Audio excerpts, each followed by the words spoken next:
सुरुवातीलाच एक महत्त्वाची बातमी मुंबईतनच तांत्रिक कारणामुळे मुंबईतील मोनोरेल काही काळ विस्कळीत झाली आहे। मुंबईतील वडाळा परिसरात मोनो रेल्वे काही काळ विस्कळीत झाल्याची माहिती आहे। दरम्यान आज खरं तर मुसळधार पाऊस कोसळतोय, ट्रेन सुद्धा लेट आहेत, त्यामुळे अनेक जण खरं तर मोनोचा आधार घेत असतात। मात्र यावेळी ऐन पावसाच्या या दिवसांमध्ये तांत्रिक कारणांमुळे मुंबईतील मोनोरेल ही जी सेवा आहे ती विस्कळीत झाल्याची माहिती सध्या समोर येते आणि त्यामुळे काही वेळासाठी लोकांना ताटकळत यामध्ये वाट पाहत उभं राहावं लागतंय।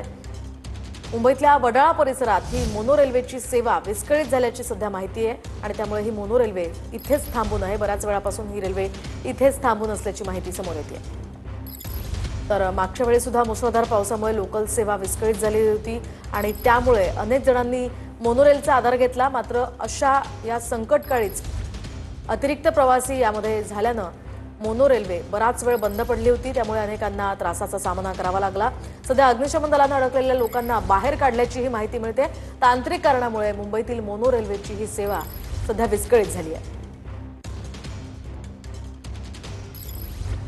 तर आपण पाहतोय मुंबईमध्ये सध्या मुसळधार पाऊस कोसळतो आणि त्याचा परिणाम खरं तर रस्ते वाहतुकीवर होत असतो, लोकलच्या रेल्वेच्या वाहतुकीवर होत असतो आणि आता या ठिकाणी मोनो रेल्वेच्या वाहतुकीवर सुद्धा हा परिणाम झालेला आहे आणि बऱ्याच वेळापासून मोनो रेल्वेची सेवा विस्कळीत आहे आणि त्यामुळे इथल्या प्रवाशांना सध्या अग्निशमन दलाकडून बाहेर काढण्यात आलेलं आहे अशी माहिती समोर आली आहे। सध्या ही मोनो रेल्वे एकाच ठिकाणी थांबून आहे। तांत्रिक कारणामुळे काही बिघाड झालाय आणि त्यामुळे मोनो रेल्वेची ही सेवा विस्कळीत झाली आहे। एकीकडे लोकल सेवा सुद्धा उशिरानं आहे, दुसरीकडे रस्ते वाहतुकीवर सुद्धा परिणाम होण्याची भीती आहे। त्यातच आता मोनो रेल्वेने प्रवास करणाऱ्यांना याचा फटका बसताना पाहायला मिळतोय।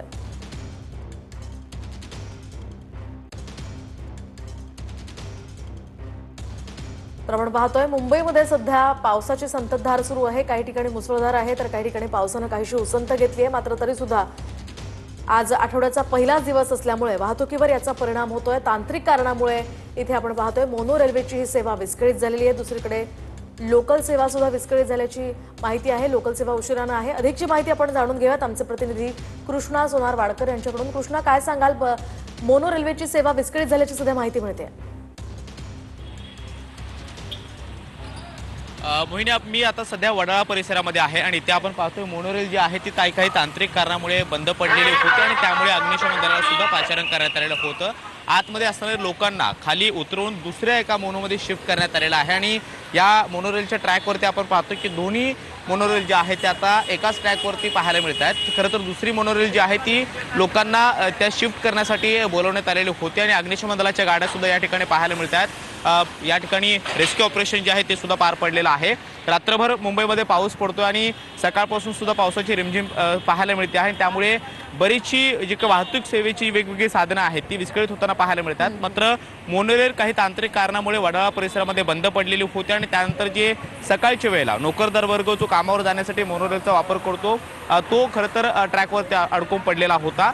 मोनोरेलचं एक वैशिष्ट्य हे आहे की मोनोरेल मधल्या कुठल्याही भागामध्ये ट्रॅकवरती बंद पडली तर त्या लोकांना रेस्क्यू करताना बऱ्याच अडचणी येतात आणि म्हणून अग्निशमन दलाला सुद्धा या ठिकाणी प्राचारण करण्यात आलेलं होतं। त्याचबरोबर काही क्रेन सुद्धा मागवण्यात आलेल्या होत्या, जी क्रेनच्या माध्यमातून लोकांना आता खाली उतरवून दुसऱ्या एका मोनोमध्ये शिफ्ट करण्यात आलेला आहे आणि सध्या अजूनही आपण पाहतोय अग्निशमन दलाचे जवान जे आहेत ते या ठिकाणी पाहायला मिळत आहेत। मुंबई पोलीस सुद्धा, स्थानिक पोलीस सुद्धा या ठिकाणी पाहायला मिळत आहेत आणि मागच्या वेळेला जेव्हा मुंबईमध्ये मोठा पाऊस पडलेला होता तेव्हा सुद्धा मोनोरेल अशा पद्धतीनं पूर्णपणे काही तांत्रिक कारणामुळे विस्कळीत झालेली होती आणि लोकांचं रेस्क्यू ऑपरेशन जवळपास 3 ते 4 तास करावं लागलेलं होतं। मात्र आज सकाळची वेळ आणि सकाळच्या वेळेला जे मोनोरेलमधून प्रवास करणारे जे काही प्रवासी आहेत ते सुद्धा काही वेळ अडकून पडलेले होते। सध्या ट्रॅकची दृश्य आपण पाहतोय। मोनोरेल ज्या ट्रॅकवरती सध्या तांत्रिक कारणामुळे बंद पडलेले आहे तिथे काही काम सुरू आहे। त्याचबरोबर खाली पोलिसांचा सुद्धा बंदोबस्त आहे, ते गर्दी होऊ नये याची सुद्धा खबरदारी घेतली जाते। मात्र दुसरीकडे अग्निशमन दलाचे जवान हे सुद्धा आपल्याला पाहायला मिळतात। याही बाजूला आपण पाहतो की अग्निशमन दलाची आणखी एक गाडी या ठिकाणी आहे आणि जे रेस्क्यू ऑपरेशन लोकांचं करण्यात आलेलं होतं त्यासाठी तातडीनं अग्निशमन दलाला पाचारण करण्यात आलेलं होतं आणि त्यानंतर लोकांना रेस्क्यू करण्यात आलं। मात्र या दोन मोनोरेल ज्या आहेत त्या ट्रॅकवरती आता आपल्याला पाहायला मिळतात। खरं तर एकाच ट्रॅकवरती या दोन मोनोरेल आहेत आणि त्यामुळे ही पहिली मोनोरेल जी आपण पाहतोय जी बंद पडलेली आहे, त्या मोनोरेलमध्ये जी लोक होती जी अडकून पडलेली होती त्यांना अग्निशमन दलाच्या जवानांनी या सगळ्या क्रेनचा वापर करून खाली उतरवला आणि त्यानंतर त्या दुसऱ्या मोनोरेलमध्ये जी आहे ती शिफ्ट केल्याची सुद्धा माहिती सध्या तरी मिळते आहे। मात्र खाली आपण पाहतोय बराच वेळ इथे वाहतूक कोंडी सुद्धा झालेली होती, कारण बराच वेळ हे रेस्क्यू ऑपरेशन सुरू होतं आणि आताही आपण पाहतोय की मोनोरेलचे सातत्याने अशा पद्धतीच्या अडचणी ज्या आहेत त्या निर्माण होताना पाहायला मिळतात। खरं तर मुंबईमध्ये ज्या वेळेला मोठा पाऊस पडतो त्यावेळेला मोनोरेल जी आहे ती विस्कळीत होताना पाहायला मिळते आहे।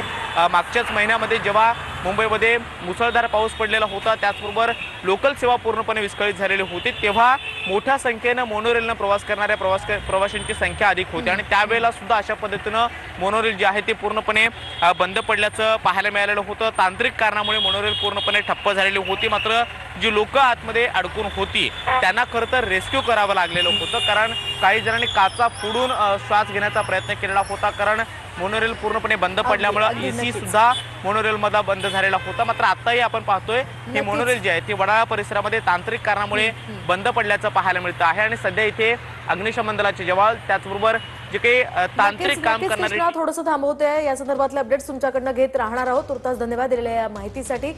या संदर्भात खरं तर तिथल्या नागरिकांनी काय प्रतिक्रिया दिली आहे त्याही आपण पाहूयात। बोल रहे फायर ब्रिगेड अपना काम चालू करने के बाद इन लोग बोल रहे मोनोरेल वाले हम लोग सप्लाई का इशू था वो कर दिए, उसके लिए उन लोग भी शांत हो गए। फिर इसके पीछे लाइन से चेंबूर जाने वाली ट्रेन लाइन से अटक रही है, एक के पीछे एक खड़ी है। अभी वो ट्रेन चालू हो गई, आदमी लोग सुरक्षित निकल गए हैं, इसके आगे कुछ तकलीफ नहीं है। आपका नाम बता दीजिए और एक चीज़ और जानना चाहेंगे कि लगातार इस तरीके की जो समस्या है मोनोरेल की वो सामने आ रही है, क्या अपील करना चाहेंगे सरकार से कि इन समस्याओं का निवारण कीजिए? ये समस्या का मैं सरकार को यही कहना चाहता हूँ, ये समस्या जल्दी से जल्दी सुधार कीजिए, नहीं तो क्या है हमेशा ये पब्लिक का आना जाना, कभी जल्दी जाना रहेगा काम पे तो इन लोग तकलीफ होता है पब्लिक लोग को। कभी बीच में बन गिरी ट्रेन तो फायर ब्रिगेड के अलावा दूसरा कुछ है ही नहीं यहाँ पर, उसके लिए मेरा नाम। तर आपण पाहतो या नागरिकांनी प्रतिक्रिया दिलेल्या आहेत। वारंवार खरं तर अशा समस्या उद्भवू नये यासाठी प्रशासनानं उपाययोजना करण्याची भावना नागरिकांनी व्यक्त केलेली आहे। आपण पुन्हा एकदा जाऊयात आपले प्रतिनिधी कृष्णा सुनार-वाडकर यांच्याकडे। कृष्णा, काय सांगाल? आताच आपण या प्रतिक्रिया पाहिल्या आणि नागरिकांना याचा काहीसा त्रास होताना सुद्धा पाहायला मिळतोय, सध्याची काय परिस्थिती आहे, काय उपाययोजना केल्या जातात, काय माहिती आहे? मोहिनी, आपण पाहतो की ज्या वडाळ्याच्या परिसरामध्ये मोनोरेल तांत्रिक कारणामुळे बंद पडलेले आहेत त्याच ट्रॅकवरती दुसरे एक मोनोरेल सुद्धा आता बोलावण्यात आलेले आहे आणि लोकांना वेळीच या मोनोरेलमधून बाहेर काढण्यात आलेलं होतं। अजूनही अग्निशमन दलाचे जवान या ठिकाणी आहेत आणि तांत्रिक समस्या जोपर्यंत सुटत नाही तोपर्यंत आता हे अग्निशमन दलाचे जवान सुद्धा या ठिकाणी थांबणार असल्याची माहिती मिळते आहे। सध्या आपण पाहतोय की मोनोरेलच्या मागच्या काही दिवसापासून सातत्याने वेगवेगळ्या समस्या उद्भवताना पाहायला मिळत आहेत। त्याचबरोबर तांत्रिक कारणामुळे मोनोरेल ठप्प होण्याचं प्रमाण सुद्धा मागच्या काही महिन्यामध्ये वाढलेलं आहे। जेव्हा मुंबईमध्ये मुसळधार पाऊस पडलेला आहे तेव्हा अशा पद्धतीने मोनोरेल ही जी आहे ती पूर्णपणे ठप्प झालेली आहे किंवा विस्कळीत झालेली आहे आणि त्यामुळे रोज जे मोनोरेलने प्रवास करतात किंवा नोकरदार वर्ग जो आहे त्यांच्याकडून सुद्धा ही नाराजी व्यक्त केली जाते आणि मोनोरेलचा हा जो प्रोजेक्ट आहे तो पूर्णपणे फेल झालेला आहे का, असा सुद्धा प्रश्न या सगळ्या नोकरदार वर्गाकडून सातत्याने उपस्थित केला गेलेला आहे। याच्या आधी सुद्धा मोनोरेलमधून प्रवास करणाऱ्या प्रवाशांनी मोनोरेलच्या खरं तर ज्या वेगवेगळ्या ज्या काही गाड्या आहेत ज्या नव्यानं या मोनोरेलच्या नक्कीच कृष्णा, धन्यवाद दिलेल्या या सगळ्या सविस्तर माहितीसाठी।